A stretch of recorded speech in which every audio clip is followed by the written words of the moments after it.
the Serrania de la Macarena. Closed off from the world and covering over 3,500 square kilometers, it's an extraordinary jungle, hidden in one of the remotest parts of Colombia.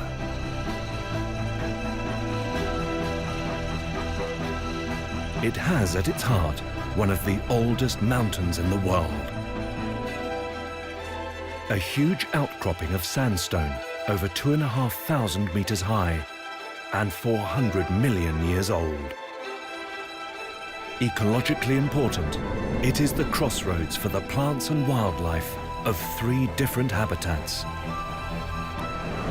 The vast Amazon, the endless Orinoco Basin, and the towering Andes. Still largely unexplored, it is believed to be a hideout of unique creatures, holding numerous species found nowhere else. But it's not just the wildlife that is special. The forests hide other treasures only few people have seen.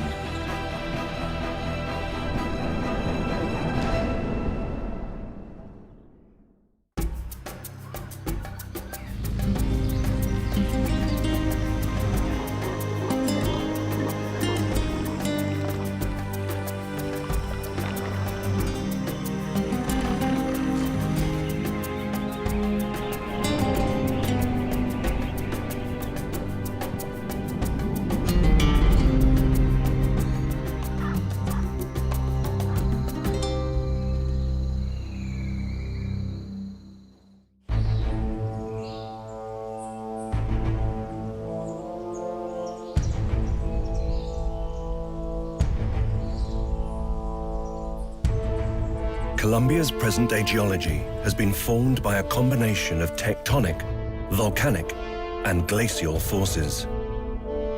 The 3 cordilleras of the Andes began to take shape 12 million years ago, forming part of the longest mountain range in the world today.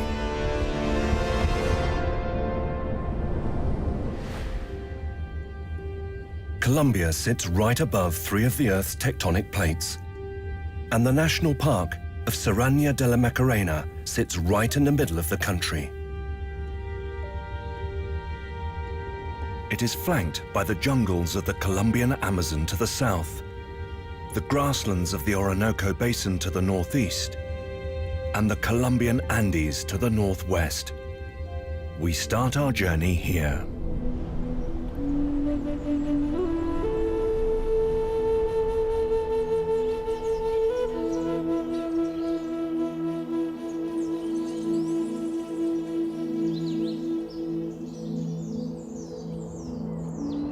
Air currents forced to rise high up the mountain slopes creep up past the snowline.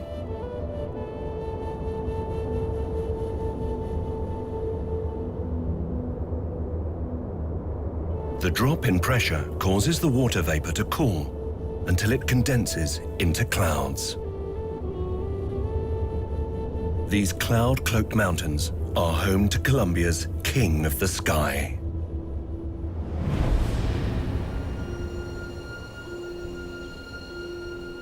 The Andean condor.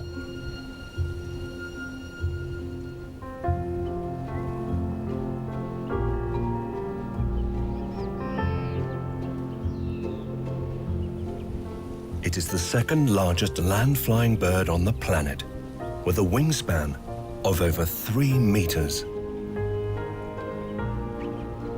Using thermal currents from the mountains, it glides effortlessly, spending most of its day scanning the ground below. It can spot a carcass from several kilometers away. And it quickly takes ownership.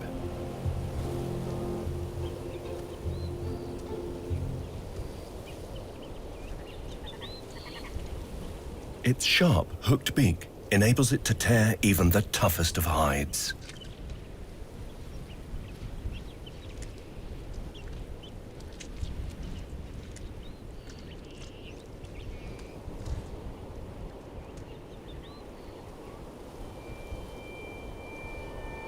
Here, he is the master.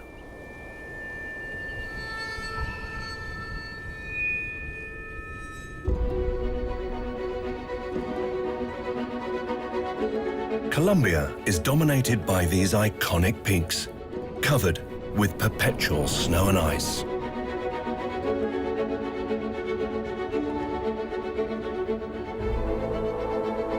But further down the mountains lies a layer of cloud forest.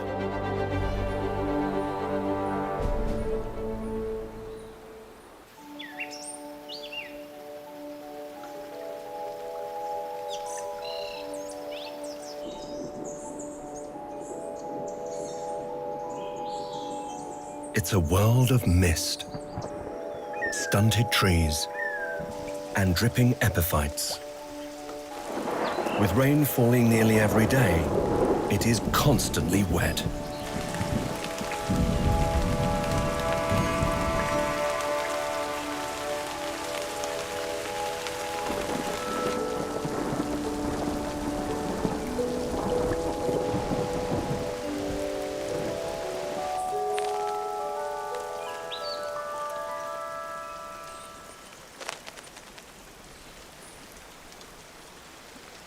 All the water is funneled into innumerable streams and rivers.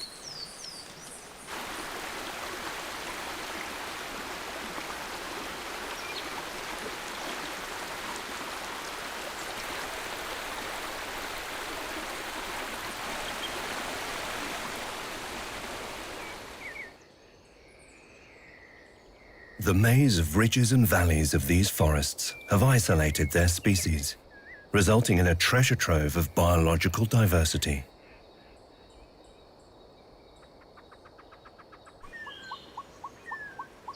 Only a few monkeys live at this altitude, so there's not much competition. One species that does is one of the largest primates in South America, and it thrives here. 45 meters above the ground, woolly monkeys are on the search for food. They have evolved to exploit this treetop niche, using a thick prehensile tail to get around.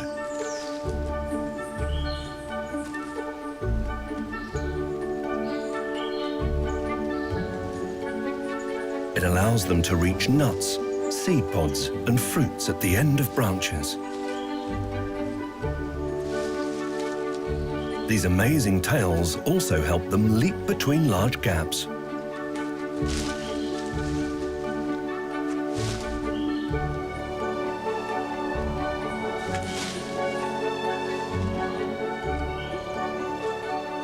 Even creating bridges for younger monkeys to cross.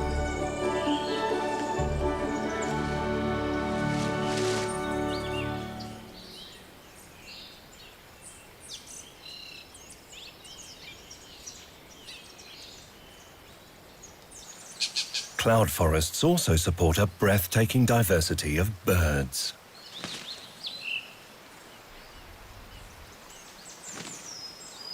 One of the most striking groups is the hummingbirds.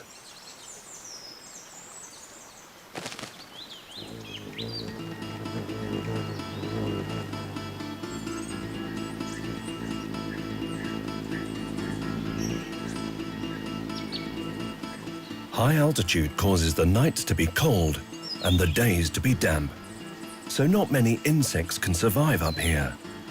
These minuscule birds have become the most important pollinators of plants. They hover in position, their wings beating over 70 times a second, and their hearts beating 1,000 times per minute.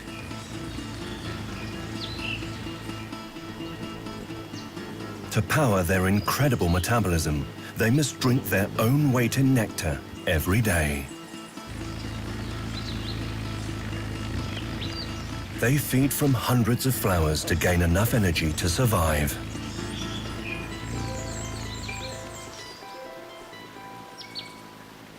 The plant diversity here is equally impressive, and many have evolved to attract these aerial acrobats. Each species of hummingbird feeds from specific flowers. And bills are specially adapted for getting at the nectar inside. There are more hummingbirds in the Andean cloud forest than anywhere else on Earth.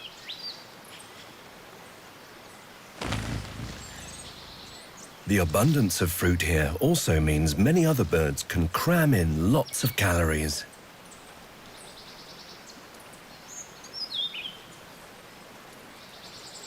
This gives them plenty of energy and time to attract the opposite sex.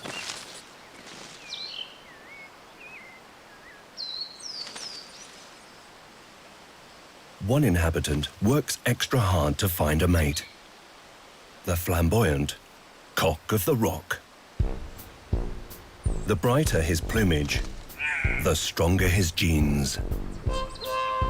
He piles his energy into very elaborate display rituals, hoping to win over a female. However, he's not alone. Several males gather to strut their stuff. It can be tricky not invading each other's space.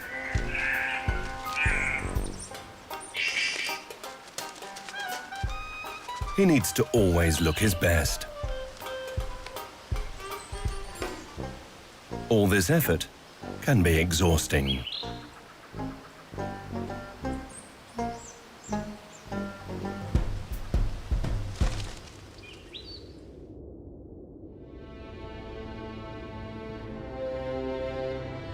The second of the habitats that converge at Serrania de la Macarena is the Orinoco Basin.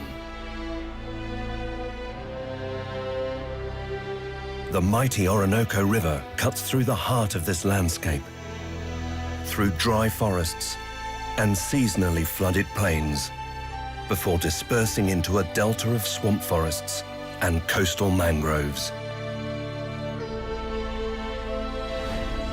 Colombia's Orinoco region consists of a vast floodable plateau of gallery forests and grasslands, which runs between Colombia and Venezuela. And it's these grasslands that form the northeastern border of Serrania de la Macarena.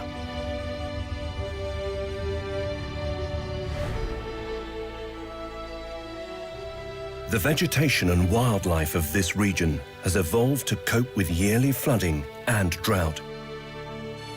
But man has also successfully adapted to life here.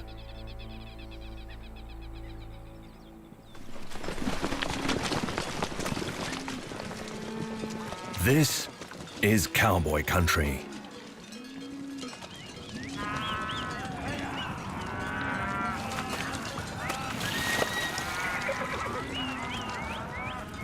Cattle ranching is big business.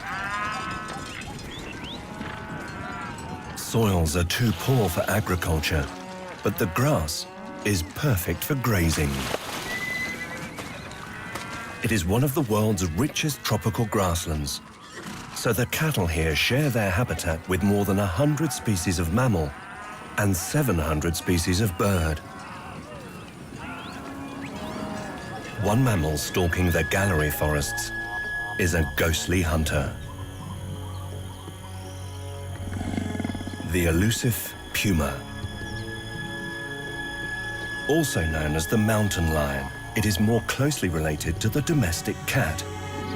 It is, in fact, the biggest of the small cats. Ranging from the Canadian Rockies to the very bottom of South America, its success is partly due to its eating virtually anything it can catch, from tiny insects to large mammals.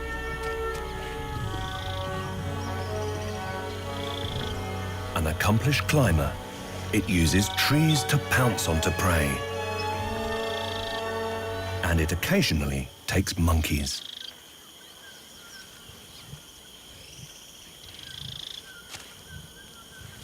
This cat, however, is just passing through.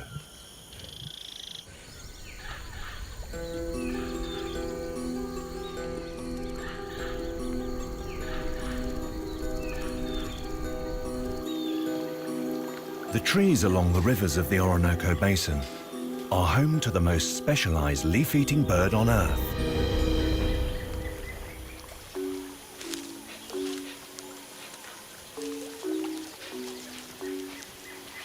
The hoatzin builds nests of sticks in branches overhanging water and well out of the reach of pumas. Chicks are adapted to cope with the dangers of living above water, having 2 claws on each wing. They use these claws and their oversized feet to scramble around the tree branches without falling in. But water and pumas aren't the only hazard.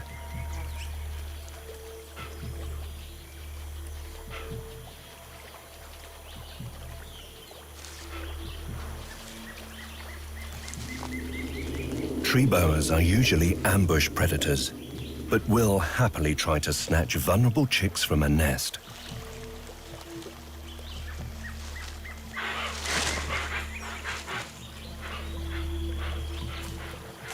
Attentive parents soon see it off.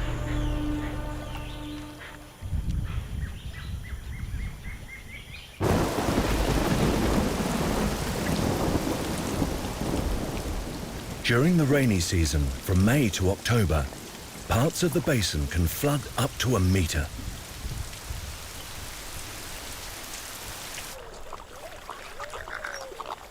All this water attracts around 70 species of water bird.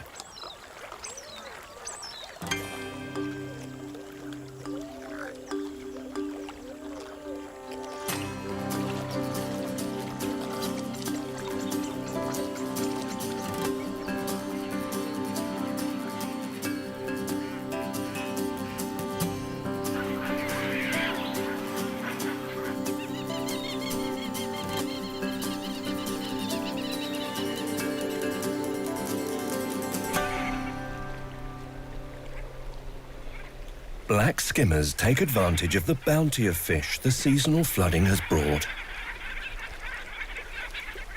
This unmistakable bird is known for its remarkable beak, perfectly designed for snatching prey at the surface. Its day is spent patrolling the rivers.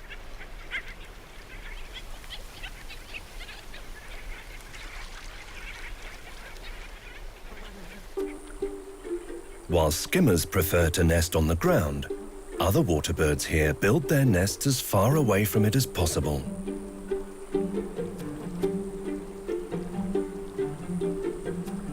Jabiru storks nest 30 meters up.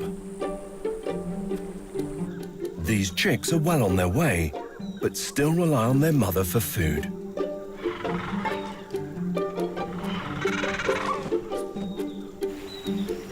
The flooded grasslands also teem with fish. So she spends hours hunting them down.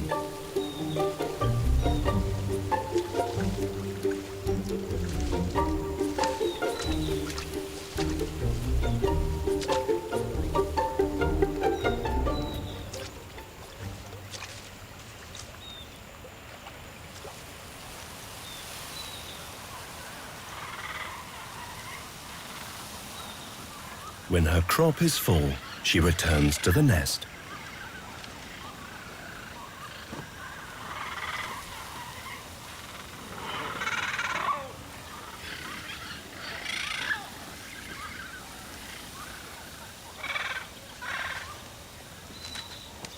This haul should keep her chicks going for a while.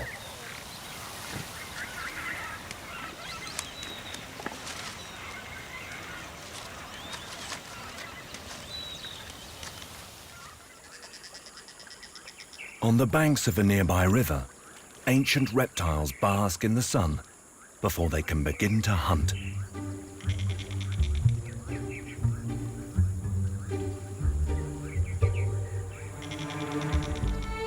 Spectacled caiman are named for the bony ridge, which appears to join the eyes like a pair of glasses. Highly adaptable, they live in virtually all lowland wetland and river habitats. so they flourish in these floodplains.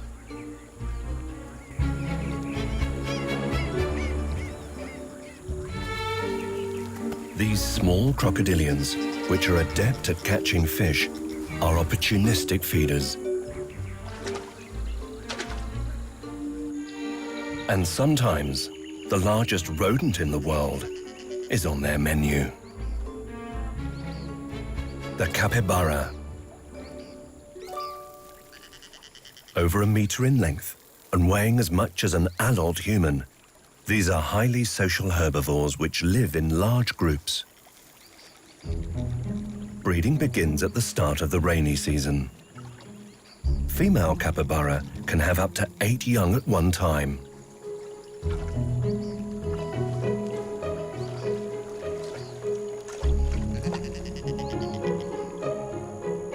Although they can eat grass from just 1 week old, babies continue to suckle milk until they are 16 weeks from any nursing female. Like hippos, this family is perfectly adapted to an aquatic lifestyle, surrounded by mud.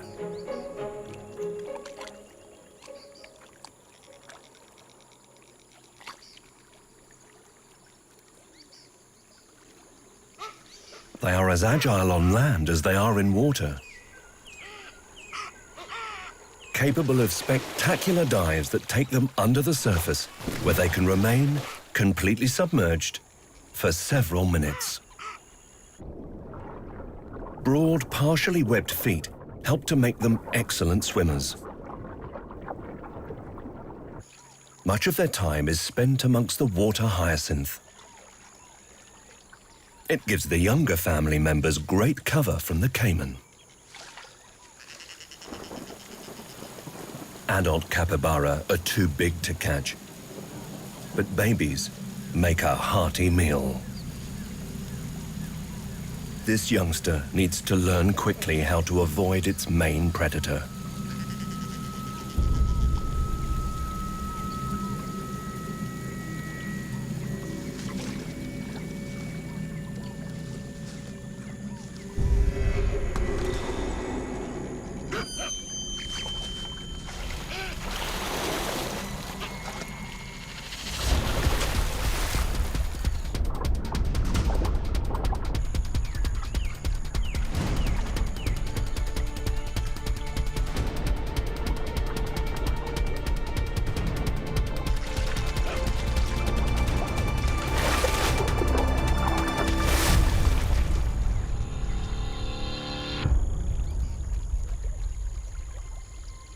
It's a hard lesson.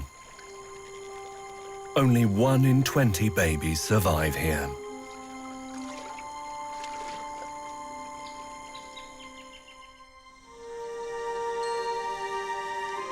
As dusk falls, the jabiru chicks stretch and test out their wings, building up their flight muscles. It won't be long until it's time to leave the nest. Skimmers trawl one last time before going to roost. And the capybara family, 1 baby down, settle in for the night.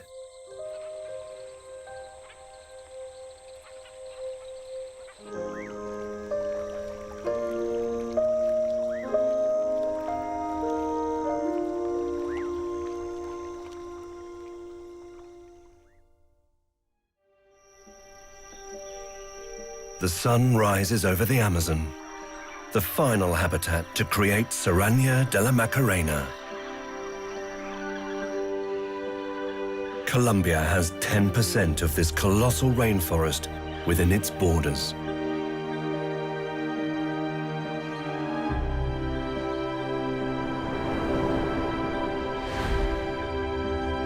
The Amazon is the largest tropical rainforest in the world, containing 10% of the Earth's known species.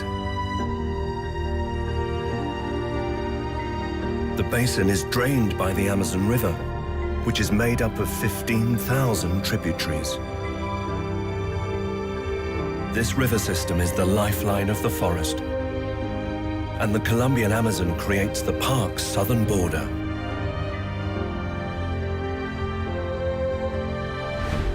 Colombian Amazonian rivers are home to the big cat of South America.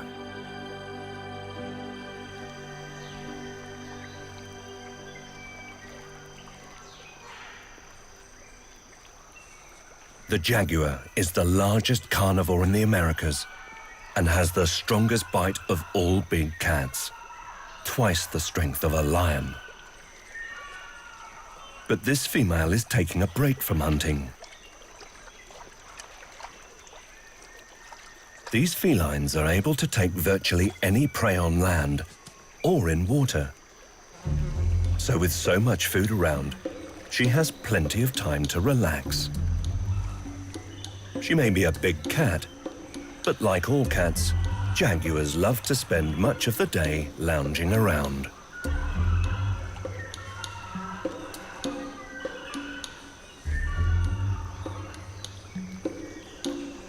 If only the flies would leave her alone.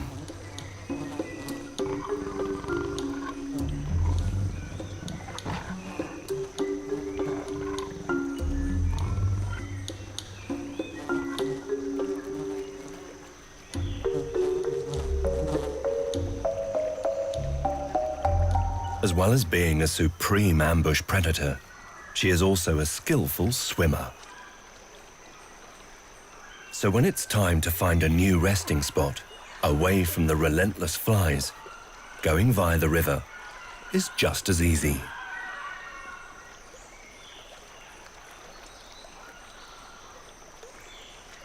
While jaguars try to relax, green anacondas stealthily stalk the streams. The world's heaviest and one of the world's longest snakes, they spend most of their life in or around water.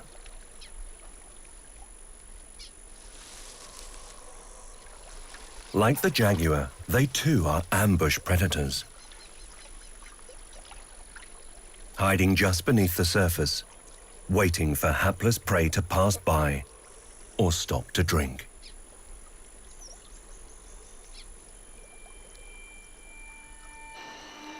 Under the water, other predators lurk. Colombia's Amazon waters harbor one of the world's most infamous fish, the red-bellied piranha.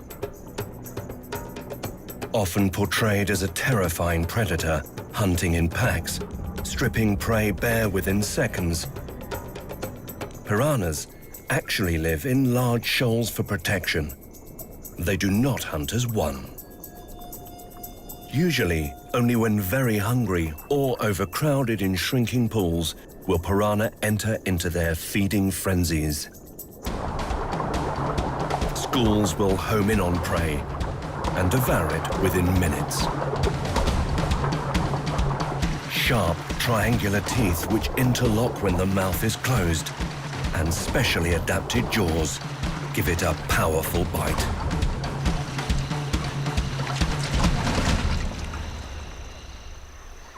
But piranha aren't the only predators in these rivers. These murky waters also hide a monster. A fish that can reach lengths of 4.5 meters and weigh 200 kilos. Arapaima are one of the largest freshwater fish in the world.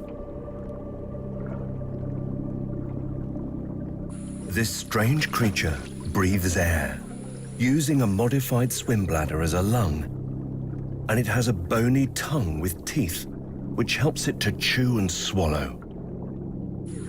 It hunts near the water's surface, sometimes even grabbing birds.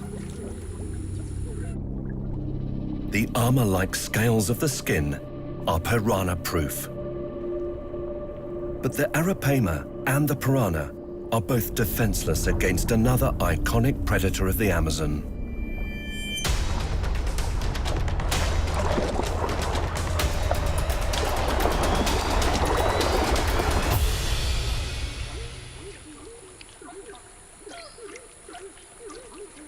Also known as the river wolf, the giant otter generally lives in family groups of up to 10 individuals. They are experts at hunting fish.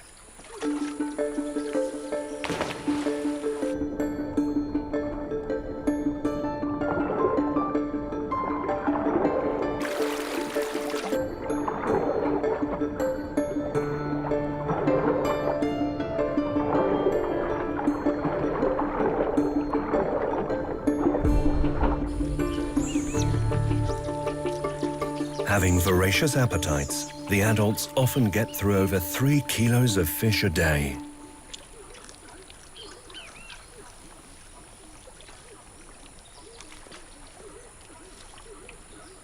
Great kiskadés hang around, looking for opportunities to grab some scraps.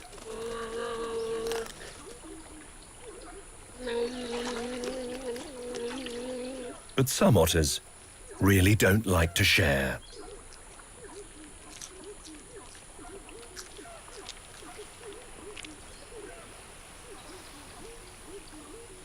The ringed kingfisher, however, doesn't need to rely on scraps.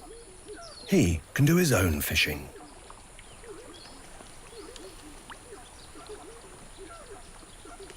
For the kiskadee, persistence pays off. When the otter's stomach is full, he gets his reward.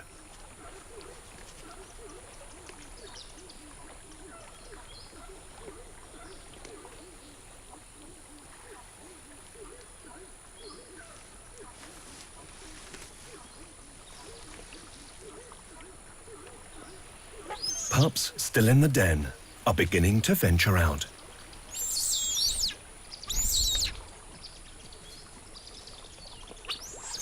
So their mother mustn't drop her guard. She routinely moves them to keep them safe. Otter families are very cooperative, doing everything together. They make a formidable pack. Caiman, which can make easy meals of young capybara, don't get it so easy with giant otters around.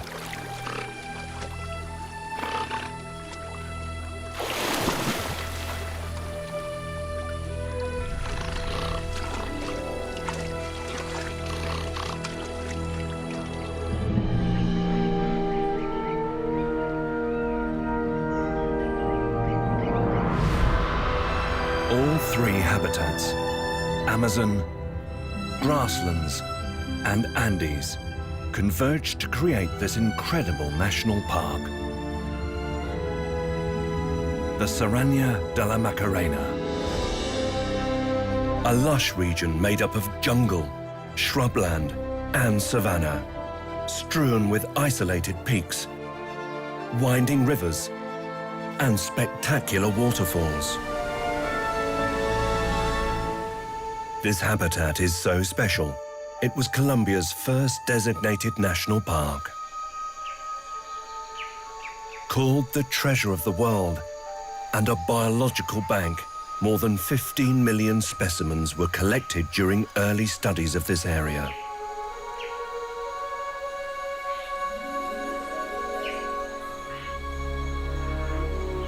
There is a rich primate diversity, with 8 different species of monkey.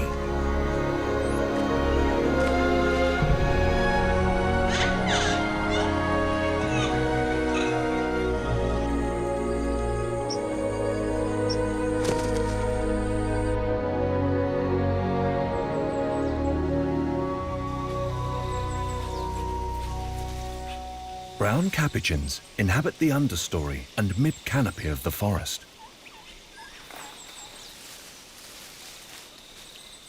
As nights are often chilly, this troop of around 15 individuals bask in the early morning sun.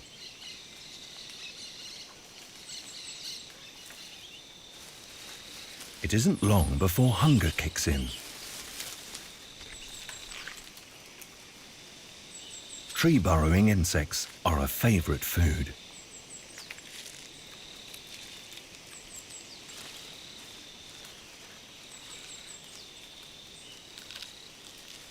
Others capitalize on the abundance of forest fruits available all year round.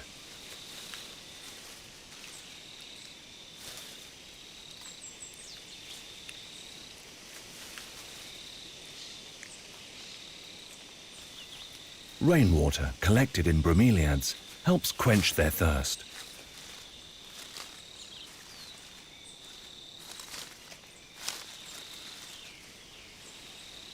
Led by an alpha male, capuchin society hinges on a strict hierarchy. This youngster's submissive grimace is a way of showing respect to higher rankers.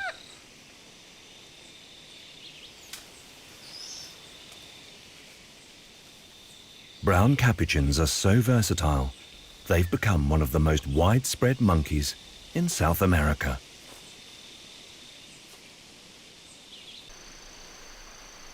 Inadvertently, the forest's primates enrich the habitat by dispersing the undigested seeds of the fruits they eat. But dispersal of these seeds can be even greater, thanks to another much smaller and less conspicuous creature, some of which come out at night.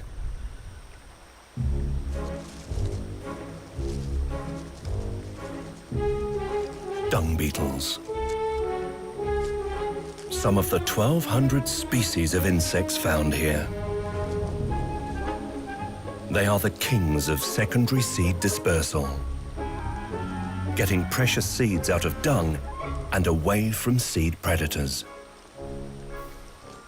Monkeys tend to defecate most at dawn and dusk, and these eager beetles are waiting.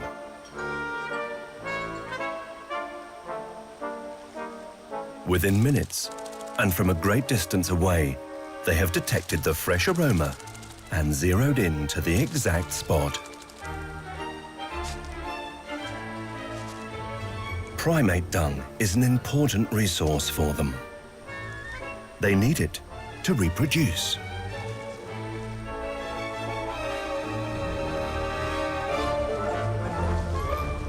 These dung beetles are tunnelers, taking dung far underground.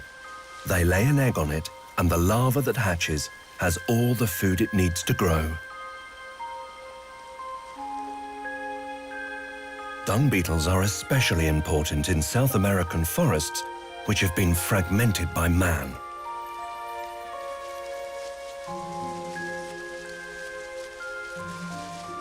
By moving and burying seeds, these beetles take things one step further. They are, in effect, replanting trees.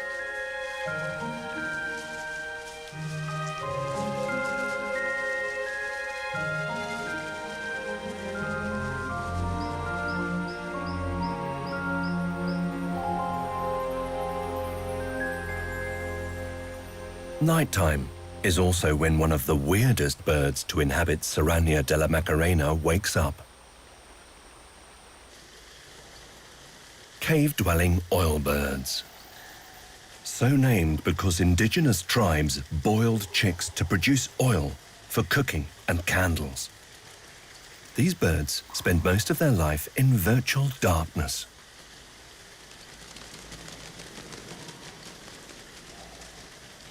They have large, specially adapted eyes that can see in the lowest light. But they have a more surprising adaptation. When having to navigate in the pitch black, they use low-frequency echolocation.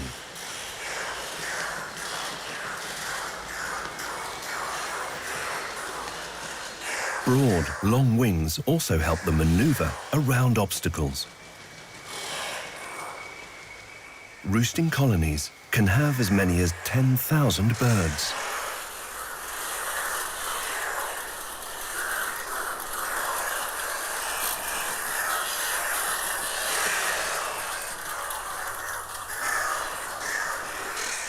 Oilbirds form monogamous pairs, and caves are strewn with nests and chicks. This pair was born a few days ago. The adults will feed them regurgitated food until they are twice the weight of the parents.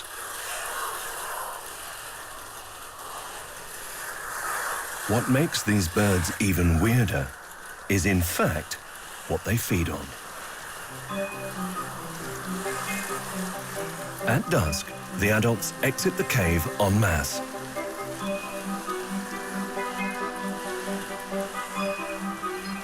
Having a quick wash and grabbing a drink as they go.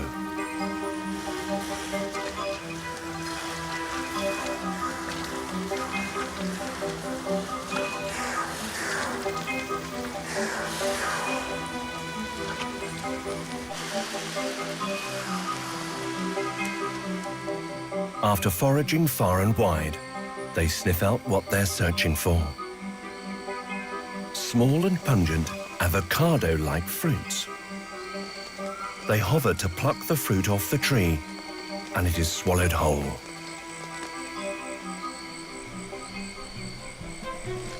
With full stomachs, the birds fly back to their roost to digest the oily pulp.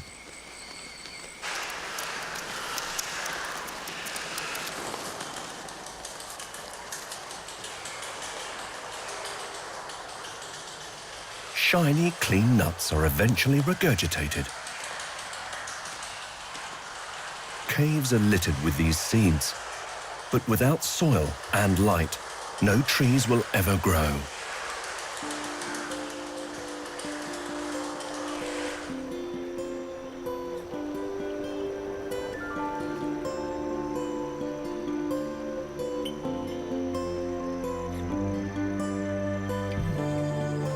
In daylight, bands of coatis visit the rivers of the park to quench their thirst.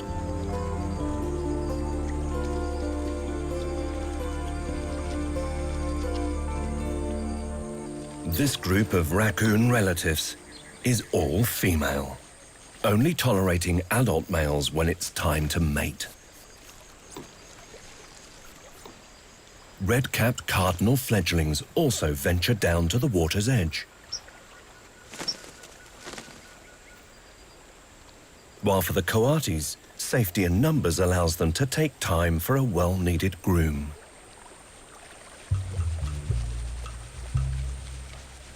As well as small mammals like the coati, the habitats of Serrania de la Macarena are home to some giants.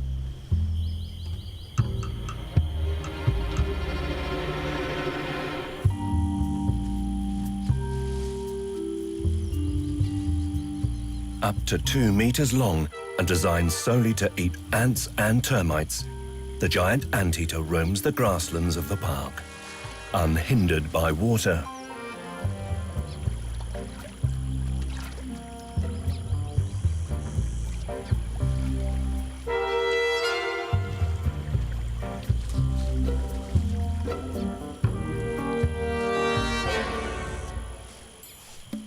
Huge claws adorn the front feet, perfectly engineered for tearing open cement-like nests. But the longest, third claw gives the anteater a problem. It makes walking tricky. So it has evolved to walk on its knuckles.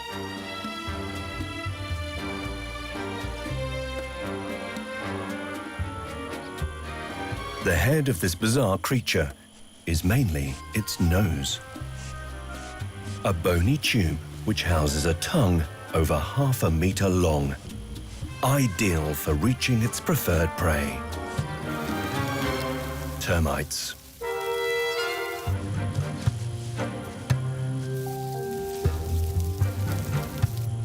As the anteater's claws rip open gaping holes, invaded termites try their best to defend their home, but they have little effect.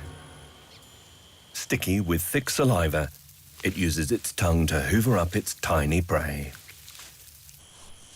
Anteaters have no teeth or proper jaws, so they rely on grit in their stomach to break down their food. Up to 30,000 insects can be consumed in one day.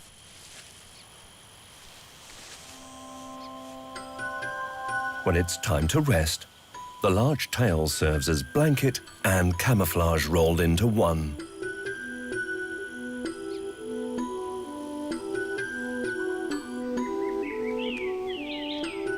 Unlike the giant, the southern tanager is a smaller anteater, which spends much of its time in the trees.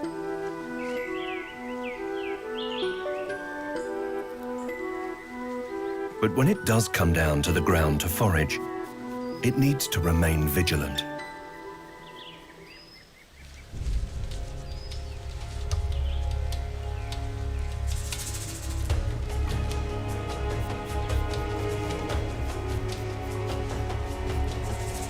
Boa constrictors, one of the 100 reptiles inhabiting these forests, are more than capable of taking one.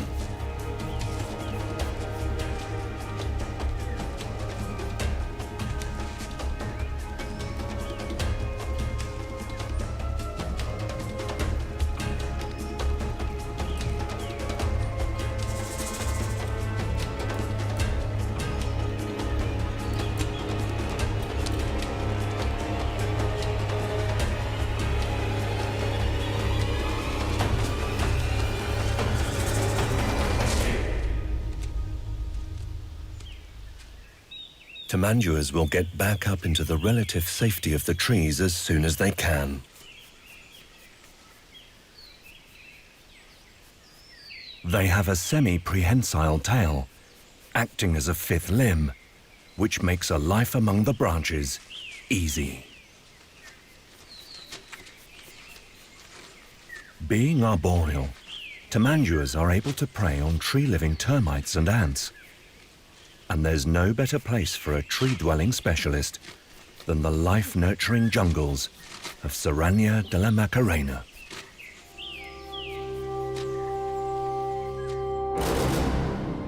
The Serrania de la Macarena is a precious gem in Colombia's crown. It is of huge biological importance. With much of the park being inaccessible, the myriad of species that exist here have been able to hide undisturbed in the remote, dense jungles and isolated peaks. And the pristine habitat has managed to survive mostly untouched. Now, scientists are finally beginning to be able to explore this mysterious region, slowly uncovering all of its natural wonders. Who knows what other treasures they will find?